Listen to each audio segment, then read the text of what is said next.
الحمد لله الحمد لله رب العالمين والعاقبة للمتقين والصلاة والسلام على سيد الأنبياء والمرسلين سيدنا ومولانا محمد وعلى آله وصحبه أجمعين وعلى كل من تبعهم بإحسان إلى يوم الدين. أما بعد فأعوذ بالله من الشيطان الرجيم. بسم الله الرحمن الرحيم. لا يكلف الله نفسا إلا وسعها لها ما كسبت وعليها ما اكتسبت ربنا لا تؤاخذنا إن نسينا أو أخطأنا ربنا ولا تحمل علينا إصرا كما حملته على الذين من قبلنا ربنا ولا تحملنا ما لا طاقة لنا به واعف عنا واغفر لنا وارحمنا أنت مولانا فانصرنا على القوم الكافرين. صدق الله العظيم. اللهم صل على سيدنا محمد وعلى آل سيدنا محمد وبارك وسلم. رب اشرح لي صدري ويسر لي أمري واحلل عقدة من لساني يفقه قولي. اللهم آتنا حبك وحب نبيك وحب من يحبك وحب عمل الذي يبلغنا حبك آمين یا رب العالمین.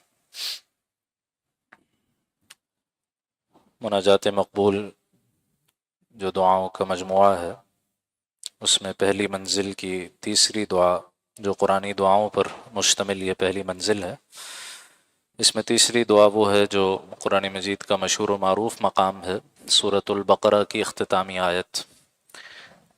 سورۃ البقرہ کی آخری دو آیات کی ویسے بھی بہت فضیلت بیان ہوئی ہے حدیث مبارکہ میں. آپ علیہ الصلاۃ والسلام کو بشارت دی گئی کہ آپ کو ایسے دو نور عطا کیے گئے ہیں جو آپ سے پہلے کسی پیغمبر کو عطا نہیں ہوئے. وہ دو نور کون سے ہیں؟ فاتحۃ الکتاب و خواتیم سورۃ البقرہ، سورۃ الفاتحہ اور سورۃ البقرہ کی آخری دو آیات. اور یہ بھی روایت میں آتا ہے کہ یہ جو آخری دو آیات ہیں سورۃ البقرہ کی، یہ اللہ تعالیٰ کے عرش کے خزانوں میں سے خزانے ہیں. اور حضرات صحابہ اکرام میں سے حضرت عمر رضی اللہ تعالیٰ عنہ، حضرت علی رضی اللہ تعالیٰ عنہ، یہ حضرات فرماتے ہیں کہ وہ آدمی انتہائی بے وقوفی کر رہا ہے جو رات کو سونے سے پہلے ان آیات کی تلاوت نہیں کرتا. تو ان میں اللہ سبحانہ و تعالیٰ نے حفاظت کا بھی بہت انتظام کر رکھا ہے، اور اصلاً یہ توبہ اور مغفرت اور اللہ کی طرف سے معافی اور رحمت کے حصول کے ذریعے ہیں یہ کلمات. یہاں جو دعا آئی ہے اس کو پوری طرح سمجھنے کے لیے اور اس کے معنی اور مفاہیم کو پوری طرح گراسپ اور جذب کرنے کے لیے ضروری ہے کہ اس سے پہلے والی جو دو آیات ہیں ان کو بھی دیکھا جائے. آخری رکوع ہے سورۃ البقرہ کا. اللہ سبحانہ و تعالیٰ نے پوری سورۃ البقرہ میں احکام کا سلسلہ عطا کیا. حضرات علماء کہتے ہیں کہ سورۃ البقرہ میں 1000 کے قریب اوامر ہیں، کمانڈمنٹس ہیں، یہ کرو. 1000 کے قریب نواہی ہیں، پروہیبیشنز ہیں، یہ مت کرو. اور 1000 ہی کے قریب ان احکام کی حکمتیں بھی ہیں. تو بھری ہوئی ہے یہ صورت انواع و اقسام کے احکام اور ان کی حکمتوں سے. تو اس اعتبار سے دیکھا جائے تو اب یہ پوری صورت مکمل ہو رہی ہے، اور اب اختتام پر اللہ سبحانہ و تعالیٰ جو بات فرما رہے ہیں یہ اہم ترین ہے. تو پہلے تو فرمایا اعوذ باللہ من الشیطان الرجیم بسم اللہ الرحمن الرحیم للہ ما فی السماوات و ما فی الارض. آسمانوں اور زمین میں جو کچھ ہے وہ سب اللہ کا. جب سب اللہ کا ہے اسی کو رائٹ پہنچتا ہے کہ وہ حکم بھی دے، اسی کا حق پہنچتا ہے کہ اس کی بات تسلیم بھی کی جائے. پھر ایک بہت ہمارے اعتبار سے دیکھا جائے تو بہت ہی خطرناک بات آئی ہے، بہت ہی خطرناک. کیا فرماتے ہیں؟ وَإِن تُبْدُوا مَا فِي أَنفُسِكُمْ أَوْ تُخْفُوهُ يُحَاسِبْكُمْ بِهِ اللَّهُ. تمہارے دلوں میں جو کچھ ہے اگر تم اس کو ظاہر کرو یا اس کو چھپاؤ، دونوں صورتوں میں اللہ تمہارا حساب لے گا. دلوں میں جو کچھ ہے اس کا بھی اللہ حساب لے گا. اچھا، دل میں ہر طرح کے خیالات آتے ہیں. ایک تو دل میں وہ ہیں، وہ چیزیں ہیں جو ہم خود سے پختہ کرتے ہیں اپنے دل میں. جیسے کوئی عقیدہ ہے وہ ہم نے پختہ کر لیا اپنے دل میں. کوئی خیال ہے جو اختیاری طور پر میں نے اختیار کر لیا، اپنے دل میں وہ ارادہ پختہ کر لی. لیکن بہت ساری چیزیں جو غیر اختیاری طور پہ آتی ہیں دل میں، وساوس ہیں شیطان کے، وہ دل میں غیر اختیاری طور پر آتے ہیں. تو یہاں اختیاری اور غیر اختیاری میں کوئی فرق نہیں کیا گیا، بس یہ کہا گیا جو کچھ تمہارے دل میں ہے، چاہے تم اسے ظاہر کرو چاہے تم اسے چھپاؤ، اللہ اس کا حساب لے لے گا. اور اللہ تعالیٰ حساب لینے پہ آئے تو کون بچ سکتا؟ ہاں یہ اور بات ہے، فَيَغْفِرُ لِمَن يَشَاءُ وَيُعَذِّبُ مَن يَشَاءُ، جس کو اللہ چاہے بخش دے اور جس کو اللہ تعالیٰ چاہے عذاب دے گا، یہ اللہ کا اختیار ہے. اور یہ اللہ سبحانہ و تعالیٰ کا اختیار ایسا ہے کہ کل قیامت کے دن جیسے حدیث میں آیا کہ من نوقش فقد ہلک، وہ جو روایت ہے نا آسان حساب والی، تو آپ صلی اللہ علیہ وسلم نے فرمایا کہ بھئی آسان حساب کی دعا کرو. آپ نے خود دعا سکھائی، اللہم حاسبنا حسابا یسیرا، اللہ ہمارے حساب کو آسان فرما. تو آپ علیہ الصلوۃ والسلام سے پوچھا گیا یہ آسان حساب کیا ہے؟ تو آپ نے فرمایا کہ آسان حساب یہ ہے کہ اللہ تعالیٰ بندے کے نام اعمال کو دیکھیں اور درگزر کر دیں. اور ومن نوقش فقد ہلک، جس سے سوال کر لیا گیا، جس سے پوچھ لیا گیا تم نے یہ کیوں کیا اور یہ کیوں نہیں کیا، بس وہ تو ہلاک ہو گیا. اللہ کو کون جواب دے گا؟ اللہ کے سامنے کون سی جسٹیفیکیشن چلے گی؟ ہاں؟ تو اس اعتبار سے یہ خطرناک مقام تھا. واللہ علی کل شیء قدیر، اللہ ہر چیز پر قادر ہے. اب جب یہ آیہ مبارکہ نازل ہوئی تو صحابہ اکرام سخت پریشانی میں مبتلا ہو گئے. نبی اکرم صلی اللہ علیہ وسلم کی خدمت میں حاضر ہوئے، عرض کیا رسول اللہ ہمیں تو اپنے خیالات، باطن کے دل کے خیالات کا کوئی اختیار نہیں ہے. بعض اوقات ایسے ایسے خیالات آ جاتے ہیں، ایسے ایسے وسوسے آ جاتے ہیں کہ اگر ہم ان کو زبان پر لائیں تو کلمہ کفر ہو جائے، وہ غیر اختیاری طور پہ آ رہے ہوتے ہیں. تو کیا اس کا بھی حساب ہوگا؟ پھر ہم میں سے کون بچے گا؟ تو آپ علیہ الصلوۃ والسلام نے تلقین یہ فرمائی کہ دیکھو جو بات اللہ نے فرما دی ہے بس اس پر سر تسلیم خم کر دو، سر جھکا دو، گردن جھکا دو اس کے آگے، اور یوں کہو سمعنا واطعنا، ہم نے سنا اور ہم نے اطاعت کی. وہ روش اپناؤ جو سننے اور ماننے کی ہے، وہ روش مت اپناؤ جو یہودیوں نے اپنائی تھی. قالوا سمعنا وعصینا، جو سورہ بقرہ ہی میں آتا ہے کہ انہوں نے کہا تھا کہ ہم نے سنا لیکن پھر بھی ہم نافرمانی ہی کریں گے، ہم وہی کریں گے جو ہمارا دل چاہتا ہے، بس اللہ کا حکم سن لیا ہم نے لیکن کریں گے وہی جو ہم چاہیں گے. یہ روش مت اپناؤ، بلکہ یوں کہو سمعنا واطعنا. اور باقی جہاں تک ہے حساب کتاب کا معاملہ، دل میں تمہارے جو کچھ ہے اس سب کا اللہ حساب لے لیں گے، تو اللہ سے مغفرت مانگتے رہو.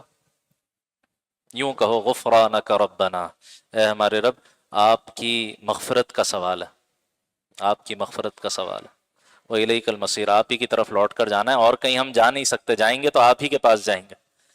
اور اللہ آپ ہی مغفرت کرنے والے ہیں، آپ ہی بخشنے والے ہیں، آپ ہی بخش دیجیے.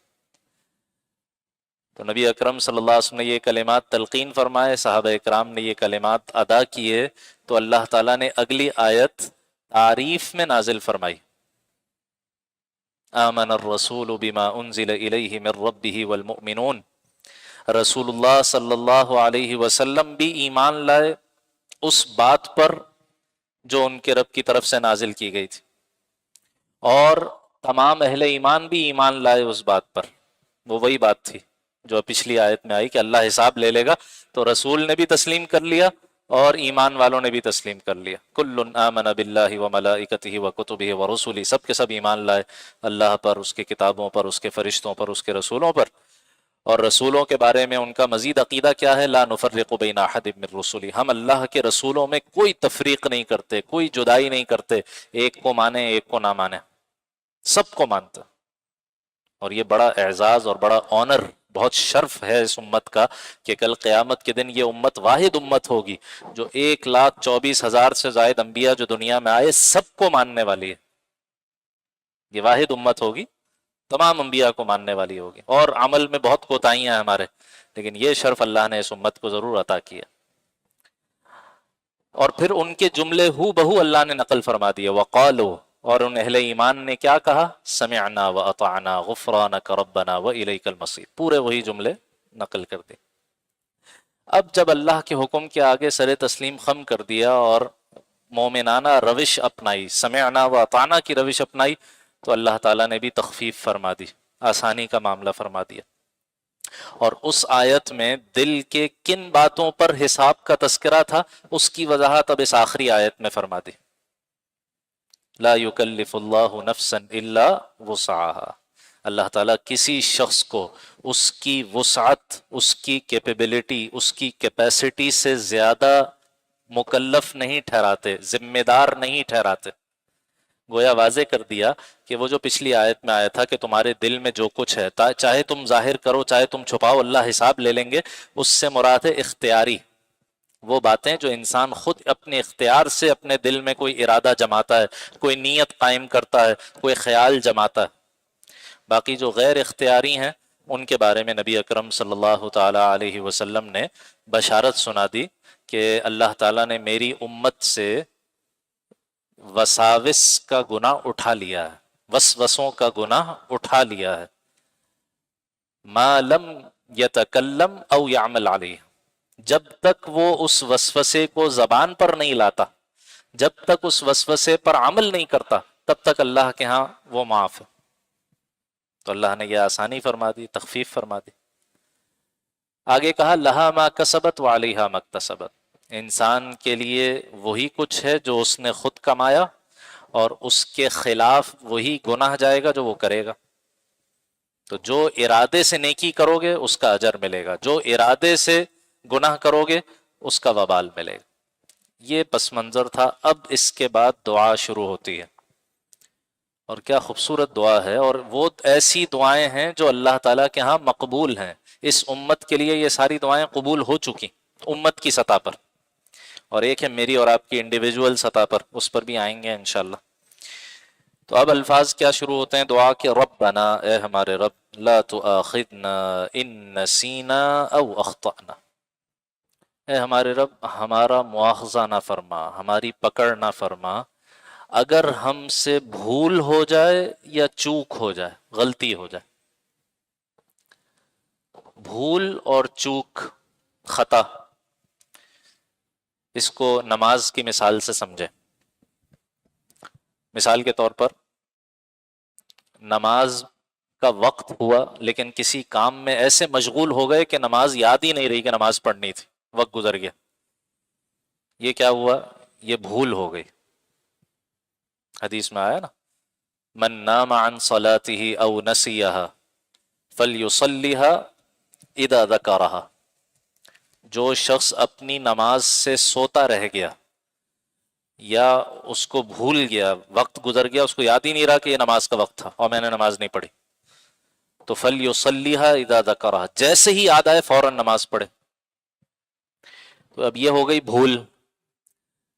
تو امید ہے، اس حدیث کی شرح میں محدثین لکھتے ہیں کہ امید ہے کہ اگر کوئی شخص مثال کے طور پر فجر کی نماز کسی کی رہ گئی، سوتا رہ گیا، آنکھ کھلی تو دیکھا فجر کا وقت گزر چکا، اب کوئی اور کام کرنے سے پہلے سب سے پہلے جا کر قضاء حاجت وغیرہ کر کے وضو کر کے اور نماز پڑھ لے، اگر وہ مکروہ وقت گزر چکا، تو سب سے پہلا کام اگر وہ بیدار ہونے کے بعد وہ نماز فجر کی ادائیگی کر لے، تو امید ہے کہ قضا کا گناہ اس پر سے اٹھا لیا جائے گا، کیونکہ یہ بھول ہو گئی، اور بھول سے اگر کوئی گناہ ہو جائے تو وہ معاف ہے۔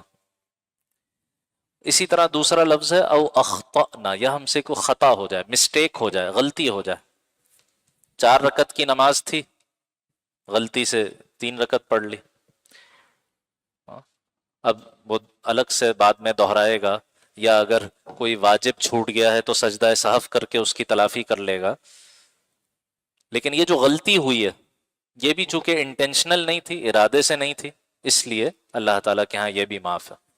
اللہ کے نبی علیہ السلام نے یہ بھی بشارت سنا دی کہ میری امت پر سے خطا اور نسیان دونوں کا گناہ اٹھا لیا گیا۔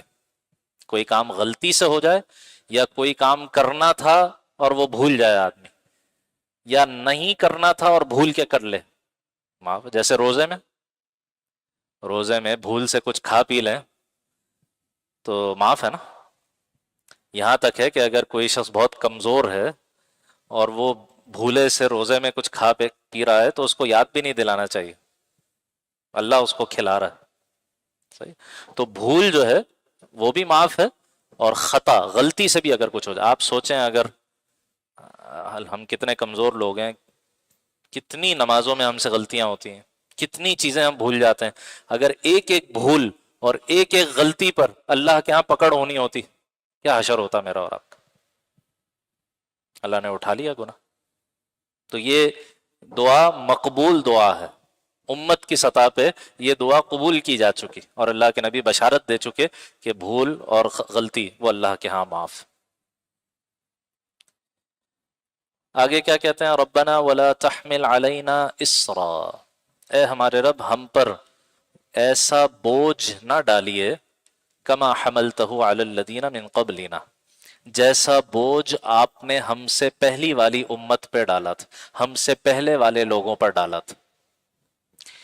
یہ کس قسم کا بوجھ ہے؟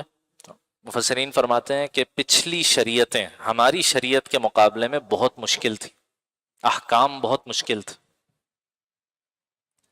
مثال کے طور پر سورہ بقرہ میں آتا ہے نا، یہودیوں نے جو بچھڑے کی پوجا کر لی تھی، تو اللہ تعالیٰ نے کیا حکم دیا موسیٰ علیہ السلام کے ذریعے کہ تم میں سے جس جس نے اس بچھڑے کی پرستش کی ہے اس کو اس کے رشتہ دار قتل کریں، ایسے توبہ قبول نہیں ہوگی تمہاری، قتل کریں ان کو پھر توبہ قبول ہوگی. یہود کی شریعت میں کیا تھا؟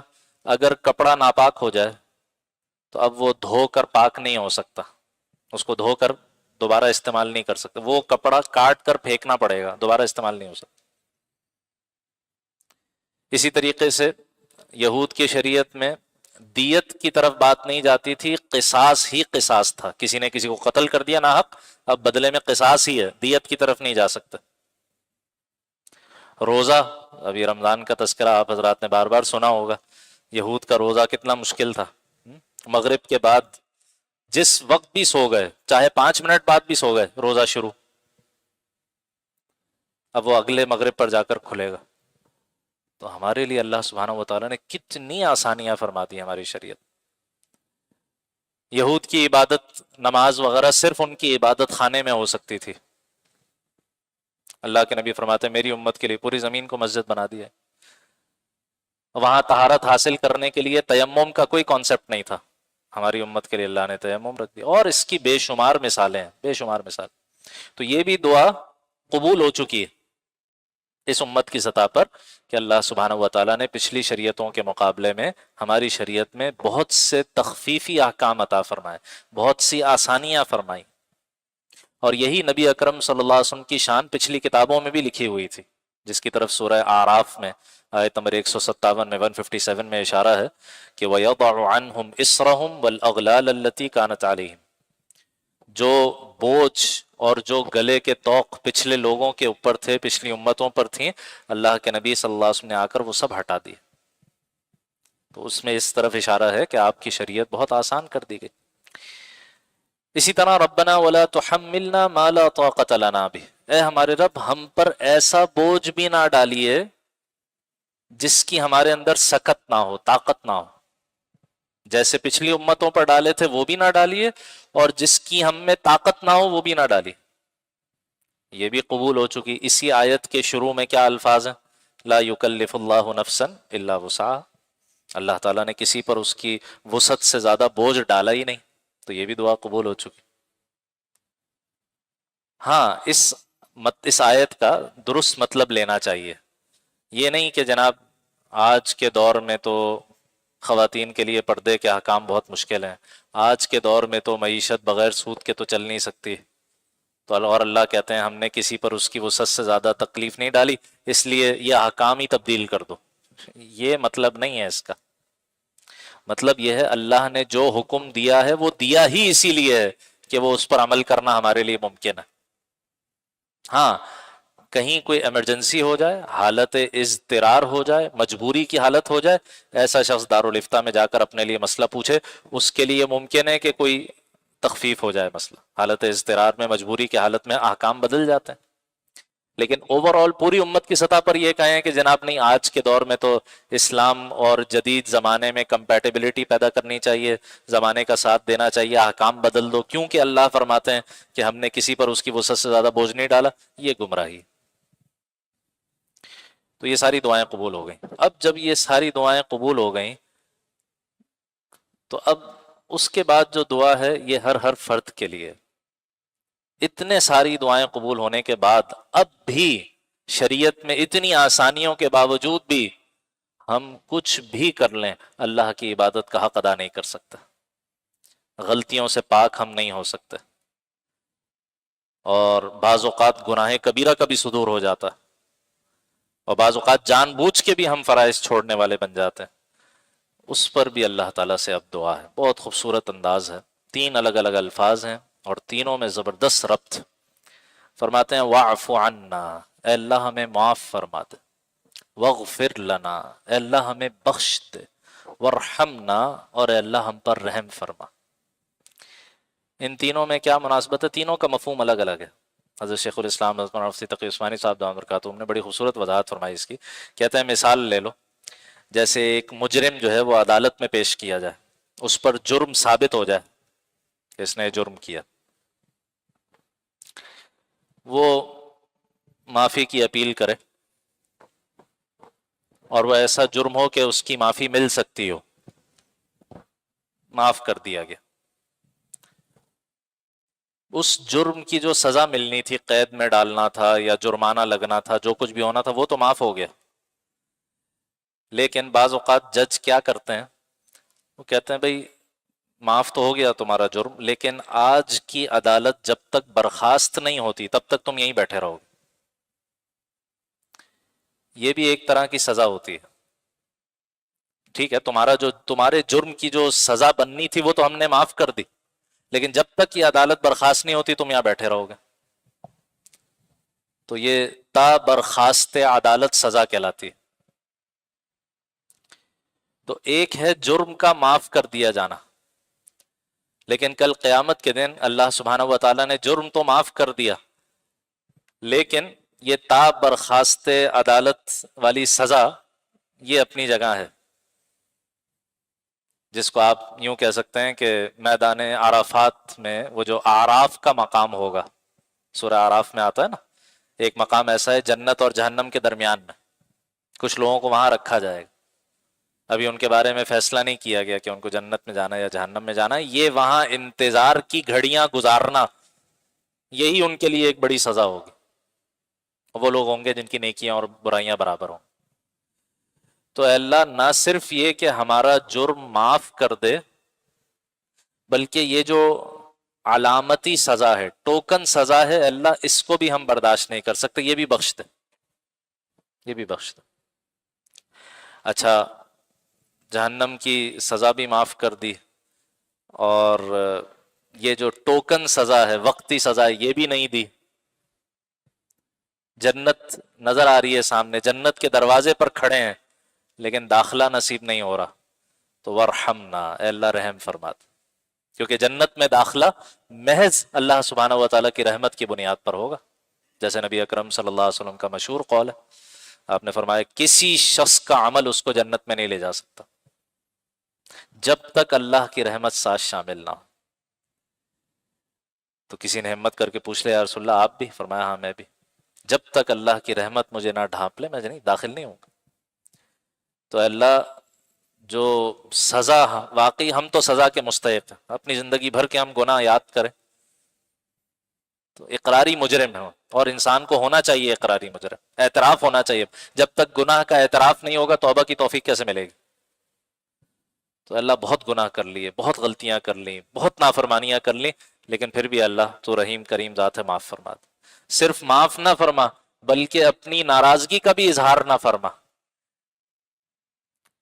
یہ جو مغفرت کا لفظ ہے نا، مغفر کہتے ہیں وہ جو ہیلمٹ سر پہ پہنا جاتا ہے، تو ڈھانپ لینا نا، تو اللہ اپنی رحمت سے ہمیں اس طرح ڈھانپ لے کہ جیسے ہم نے وہ گناہ کیا ہی نہ ہو، ایسے اس کو نام اعمال سے مٹا دے، دھو دے، صاف کر دے جیسے ہم نے کیا ہی نہ ہو، اور اے اللہ صرف گناہ کا معاف کرنا یہ کافی نہیں، اے اللہ اپنی رحمت سے جنت میں بھی داخل کر دو۔ اسی لیے حضرت شیخ الاسلام صاحب فرماتے ہیں، یہاں آپ مصحف میں جب یہ آیت دیکھیں گے تو ان دونوں تینوں الفاظ کے درمیان میں سکتہ آتا ہے۔ سکتہ کیا ہوتا ہے؟ کہ سانس توڑے بغیر کچھ دیر وقفہ کریں۔ واعف عنا واغفر لنا وارحمنا تینوں ایک ساتھ نہیں پڑھنا، درمیان میں کچھ وقفہ کریں تاکہ اس حقیقت پر آدمی غور کرے۔ واعف عنا، اے اللہ معاف فرما دے، جتنی سزا ہے ہم واقعی مستحق ہیں اس سزا کے، پھر بھی اللہ بخش دے، اے اللہ معاف فرما دے۔ واغفر لنا، اور اللہ ایسے اس کو مٹا دے ہمارا نام اعمال سے کہ اس کا نام نشان بھی نہ ہو کہ ہم نے یہ گناہ کیا۔ اور یہ بھی نہیں ہے اللہ، اس سے آگے بڑھ کے ورحمنا، ہم پر رحم فرما، جنت میں بھی داخل فرما دے، اور جنت کی نعمتیں اللہ تعالیٰ کی رحمت کا مظہر ہوں گی۔ انت مولانا، اے اللہ آپ ہی ہمارے مولا، ہم جائیں تو کدھر جائیں؟ کس کے در پہ جا کے ہم اپنے گناہوں کی معافی کا سوال کریں؟ آپ نہیں بخشیں گے تو کون بخشے گا؟ آپ نہیں رحم کریں گے تو اور کون رحم فرمائے گا؟ ہے نا سورہ آل عمران میں، وَمَن يَغْفِرُ الذُّنُوبَ إِلَّا اللَّهُ، گناہوں کو بخش سکتا بھی کون ہے سوائے اللہ کے؟ اللہ جیسے معاف کر سکتا ہے ویسے تو کوئی نہیں معاف کرتا۔ انسان کسی انسان کا حق مارا، وہ آگے سے معاف کر بھی دے، لیکن زندگی بھر یاد رکھتا ہے کہ اس نے میرے ساتھ یہ کیا تھا۔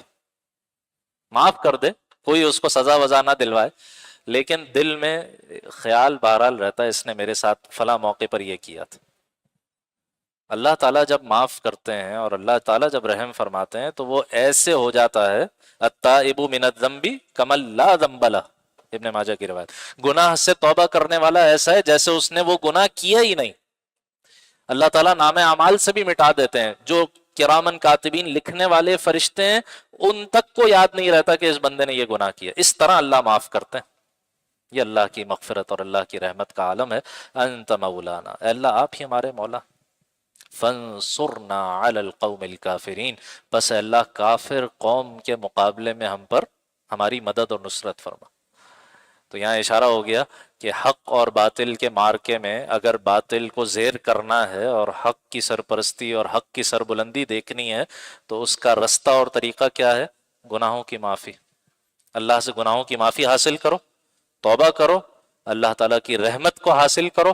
اللہ سبحانہ و تعالیٰ تمہاری اس توبہ کے نتیجے میں، تمہاری اس گناہوں سے معافی مانگنے کے نتیجے میں، تم پر رحمتوں کے نزول کے نتیجے میں تمہیں نصرت عطا فرمائیں گے کفار کے مقابلے۔ اس پر کچھ بات کل بھی الحمدللہ ہو گئی تھی۔ باقی اس میں مضامین اور بہت سارے ہیں، لیکن ظاہر ہے وقت پہلے ہی کافی اوپر ہو چکا، بس ترجمہ دیکھ کر دوبارہ مکمل کرتے ہیں۔ ربنا لا تؤاخذنا، اے ہمارے رب ہمارا مواخذہ نہ فرما، ان نسینا او اخطأنا، اگر ہم سے بھول ہو جائے یا ہم سے خطا چوک ہو جائے۔ ربنا، اے ہمارے رب، ولا تحمل علینا اسرا کما حملته علی الذین من قبلنا، ہم پر وہ بوجھ نہ ڈالیے جو ہم سے پہلے لوگوں پر آپ نے ڈالا تھا۔ ربنا ولا تحملنا ما لا طاقت لنا به، اور اے ہمارے رب ہم پر وہ بوجھ نہ ڈالیے جسے اٹھانے کی ہم میں طاقت اور سکت نہ ہو۔ واعف عنا، اور اے اللہ ہمیں معاف فرما دیجئے۔ واغفر لنا، اور اے اللہ ہمیں بخش دیجئے۔ وارحمنا، اور اے اللہ ہم پر رحم فرمائیے۔ انت مولانا، آپ ہی ہمارے مولا ہیں، پشت پناہ ہیں، کارساز ہیں، مددگار ہیں، دوست ہیں۔ فانصرنا علی القوم الکافرین، بس ہماری مدد فرمائیے کافر قوم کے بالمقابل۔ اللہ تعالیٰ ان دعاؤں کو ہم سب کے حق میں قبول فرمائے۔ اقول قولی ھذا واستغفر اللہ لی ولکم ولسائر المسلمین والمسلمات۔ سبحانک اللہم وبحمدک، نشہد ان لا الہ الا انت، نستغفرک ونتوب